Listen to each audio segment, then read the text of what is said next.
অবশেষে টেট 1 এবং টেট 2 পরীক্ষার্থীরা চাকরি প্রত্যাশীরা তারা চেয়ারম্যানের সঙ্গে দেখা করতে গিয়েছিলেন।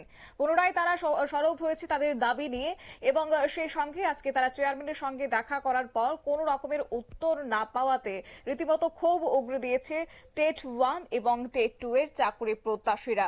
উত্তর না পেয়ে মুখ্যমন্ত্রী বাসভবনের সামনে এসে ঘেরাও করলে চাকরি প্রত্যাশীরা, কিন্তু সেখানেও তাদের মুখ্যমন্ত্রীর সঙ্গে সাক্ষাৎ করার কোনো অনুমতি ছিল না আগে থেকে, আর তাই পুলিশ তাদেরকে আটকে দিয়েছে। এডিনগর পুলিশ লাইনে সেখানে তাদেরকে নিয়ে যাওয়া হয়েছে। একটা বিক্ষোভের সৃষ্টি হয়েছে আজ, এবং এই প্রসঙ্গে কি বলছে চাকরি প্রত্যাশীরা শুনুন। স্যার বলছেন অ্যাপয়েন্টমেন্ট লাগবে, কিন্তু আমরা অনেক দূর থেকে কেবল বোন এসে ধর্মনগর থেকে, আমি এসে পরপুর থেকে, অনেক দূর থেকে আমরা আসতে খুব কষ্ট হয়। তাই আমরা কাইন্ডলি যদি আজকে সুযোগ করে দেয়, মানে যায় তাহলে খুব ভালো হবে। এত তাহলে আমরা যদি সময় যদি দেই, আমরা তেরবির দিকে গিয়েছে, সেভেন স্যার বলেছে কিন্তু সময় দেয়নি বলছে, কিন্তু আমরা কাহিনী যদি দেই খুব ভালো হবে। আমরা শুধু আশাহারা, কিন্তু আমরা সরকারের উপর ভরসা করি।